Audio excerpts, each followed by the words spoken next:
नमस्कार। सत्यम परम धीमहि। श्रीमद् भगवद गीता एक मार्गदर्शक।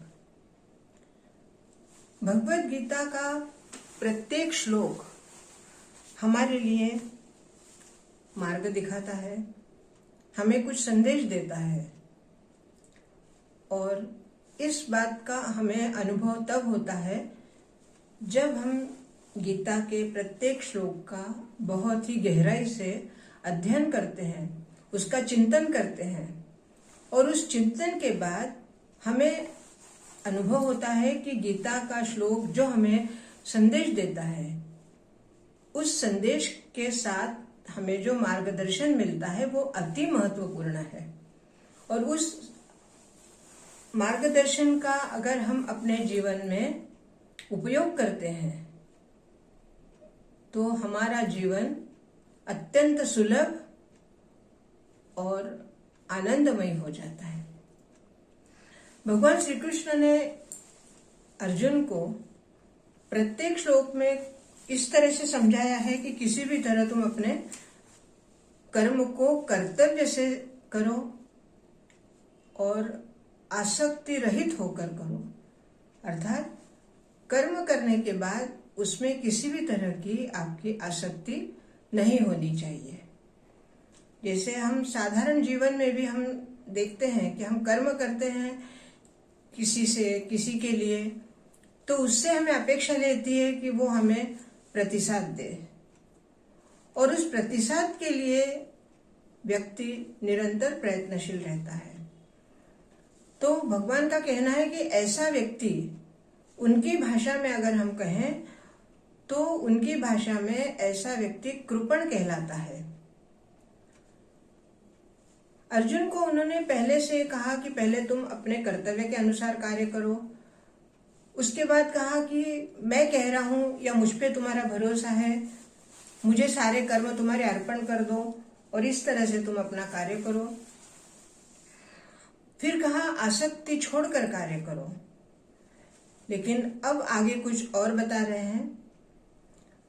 आज का श्लोक है द्वितीय अध्याय का गुण 49 श्लोक।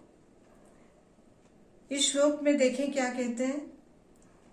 दूरेण हि अवरम कर्म बुद्धि योगा धनंजय बुद्धौ शरणम अन्विच्छ कृपणा फल हेतवे। स्पष्ट शब्दों में इन्होंने अन्विच्छ कृपणा शब्द का उपयोग किया है। अब यहाँ इस श्लोक में भगवान श्री कृष्ण ने अर्जुन को धनंजय कहकर संबोधित किया है। धनंजय का वास्तविक अर्थ क्या होता है? धनंजय का अर्थ है संपत्ति को धारण करने वाला या धन अर्जित करने वाला, या जिसके पास धन की कभी कमी नहीं, धन को विजयी, धन को जीतने वाला। तो यहां पर इन्होंने बुद्धि योगा धनंजय कह रहे कि हे धनंजय, दूरे नहीं अवरम कर्म, तुम जो कर्म कर रहे हो उस कर्म को इस तरह करो अपने योग के द्वारा। जैसे पिछले श्लोक में भी बताया था कि अगर हम ऐसा कर्म करते हैं जिस कर्म को हमें योग बनाना है, और योग जब हम कर्म को बना लेते हैं तो भगवान को अर्पण हो जाता है। और यहां पर इनका कहना है कि जो व्यक्ति, अर्थात अर्जुन को ही संबोधित करके कह रहे हैं कि हे धनंजय, तुम अपने आप को दास के रूप में अगर तुम समझो कि मैंने तुम्हें कुछ कहा है और तुम्हें उसका पालन करना है, तो जैसे एक दास होता है, अपने स्वामी ने जो कहा वो दास करता है। तो इस तरह से तुम समझकर अगर कार्य करोगे तो तुम्हें उस बुद्धि योग अर्थात तुम्हारा वो योग बन जाएगा। अब यहां कह रहे हैं कि जो लोग, वो कह रहे हैं धनंजय, जो लोग कर्म के फल की अपेक्षा रखते हैं और उस कर्म के फल को भोगने की इच्छा रखते हैं, वो अत्यंत कृपण होते हैं। और अर्थात ऐसा कृपण तुम मत बनो। अब यहां ये बात अगर हमारे लिए अपना हम समझे तो क्या हम इस तरह कृपण होना पसंद करेंगे? भगवान का दास बनकर अगर हम कोई कार्य करते हैं, क्यों भगवान की इच्छा के लिए हमने किया है और वो कार्य हमको भगवान को समर्पित करना है, तो उसमें हमारा हर तरह से लाभ ही लाभ है। सबसे पहला लाभ यह है कि हम उस कर्म बंधन से मुक्त हो जाएंगे। दूसरा लाभ है हमें भगवान की शरण मिलती है। तीसरा लाभ है कि हम उस योग कर्म के द्वारा योग निर्माण कर रहे हैं और हम कृपणता से बच जाते हैं, क्योंकि हमें कोई आसक्ति नहीं रहेगी। और सबसे बड़ी बात, भगवान की भक्ति हमें मिलती है। अर्थात भक्ति मिलना इतना आसान नहीं है, फिर भी कम से कम हम भगवान के निगाह में रहते हैं, भगवान की नजरों में रहते हैं, भगवान की दृष्टि हम पर बनी रहती है। इसलिए गीता का जो श्लोक है उसका अध्ययन करना, उसका मनन चिंतन करना और उसमें दिया हुआ संदेश अपने जीवन में अमल करना। जैसे जैसे हम इस श्लोक को या गीता के संदेश को अपने जीवन में अमल करने लगते हैं, अपने आप हमारे संकटों का परिहार होते रहता है। हमें नए नए मार्ग दिखाई देते हैं। हम समस्या से पहली बात तो हम गिरते ही नहीं है, और अगर हमारे कर्मों की वजह से कोई समस्या आती भी है तो उसे बहुत ही आसानी से हम सुलझा लेते हैं। अर्थात भगवान की कृपा हो तो ही ये सब होता है। जब भी एक गीता के ही आगे के श्लोकों में हमें बात समझ में आएगी, कहा जाएगा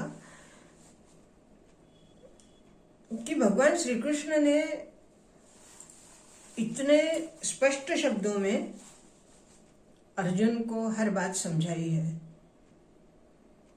और हम भी जब भी हम गीता के श्लोकों का अध्ययन करते हैं तो हमें भी ये बात समझ में आती है कि हमें आसक्ति रहित होकर कर्म करना है। अब इसी का एक छोटा सा व्यावहारिक अगर उदाहरण हम समझे तो जब भी माता पिता, एक साधारण सी बात है, माता पिता अपने बच्चों का पालन पोषण करते हैं, उनको पढ़ाई लिखाई करते हैं, उनका भरण पोषण करते हैं, उनको अच्छे संस्कार भी देते हैं। लेकिन कहीं ना कहीं उनके मन में अगर ये भावना आ जाए कि बुढ़ापे में बच्चे हमको संभालेंगे, बस यही आसक्ति का कारण है। हमने अपना कर्तव्य किया है, हमें अपना कर्तव्य निभाना है। हमने वही किया है जो हम माता पिता बनने के बाद हमारे जो कर्तव्य हमें बताते हैं।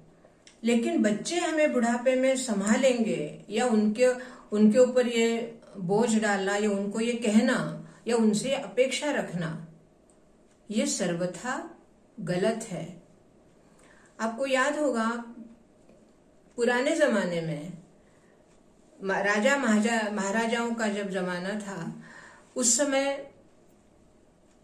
राजा लोग अपने जैसा ही कोई अपना पुत्र उत्तराधि के वय का हो जाता था तो उसको युवराज बनाकर और उसका विवाह आदि होने के बाद और पति पत्नी अर्थात राजा रानी वानप्रस्थाश्रम के लिए निकल जाया करते थे, इसीलिए कि वो अपना चतुर्थ जीवन तपस्या में बिताए, बच्चों को अपना जीवन जीने दे और उनसे कोई अपेक्षा नहीं रखे। लेकिन आज ऐसा नहीं होता है। आज की परिस्थिति में बच्चों के विवाह के बाद ना तो माता पिता कहीं संन्यास लेकर जाते हैं और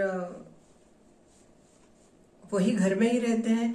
घर में रहना बुरी बात नहीं है, लेकिन वो घर में रहकर भी अगर तपस्वी जैसा जीवन जीने लगे तो ना तो बच्चों के परिवार में कोई समस्या खड़ी होगी, क्योंकि माता पिता अपना जीवन जी रहे हैं, अपने तपस्या पूर्ण जीवन जी रहे हैं, बच्चे अपने हिसाब से जी रहे हैं। जब जरूरत पड़े तो उनके पीछे हमें एक सपोर्ट के रूप में, एक उनके सहारे के रूप में हमें खड़ा रहना है। लेकिन उनके गृहस्थी में हमें हस्तक्षेप नहीं करना है। इतनी बात अगर हम समझ ले तो परिवार में कभी भी किसी तरह का कोई कलह नहीं होगा। हालांकि ये बातें कुछ आज के जमाने के हिसाब से पता नहीं कितनी सत्य है कितनी असत्य है, लेकिन जो परिवेश हम देखते हैं, जो समाज में हमें बात दिखाई देती है, सुनने में आती है, ये बड़े ही दुख की बात है। कई बार हमें ये बात सुनने में आती है कि वृद्ध माता पिता को वृद्धाश्रम भेज दिया गया है या बच्चे छोड़ के आते हैं। ये बहुत ही एक बहुत गलत बात है। ये ऐसा नहीं होना चाहिए। और ऐसा अगर उसके होने के पीछे अगर हम थोड़ा सा कारण ढूंढे या कारण समझे तो शायद ये कारण हो सकता है। पुराने जमाने के हिसाब से अगर आज भी माता पिता बच्चों के विवाह के बाद उनके परिवार में हस्तक्षेप ना करते हुए अपना जीवन सन्यासियों की तरह बिताए, घर में ही रहे लेकिन अपना जीवन यापन कुछ विरक्त होकर बिताए, तो शायद ये समस्या ना आए। और बच्चे भी अगर इस बात को समझे कि हमें ऐसा कार्य नहीं करना है, आखिर वो भी हमारे माता पिता हैं, इसलिए तो ये विरक्ति वाला जो ये आज के श्लोक में जो ये कृपणा वाली जो बात आई है, उस कृपणा शब्द की वजह से मुझे आज ये सब कहना पड़ा। इसलिए ये संदेश है हमारे लिए आज का कि हमें जो भी कार्य करना है वो विरक्त होकर करना है, आसक्ति से रहित होकर करना है। चाहे हमारा कर्तव्य कर्म हो, चाहे हमारा व्यावसायिक कर्म हो, हमारा व्यावहारिक कर्म हो, बस कर्म करके भगवान को अर्पण कर देना है। आज के लिए इतना ही। बहुत बहुत धन्यवाद। हरे कृष्ण।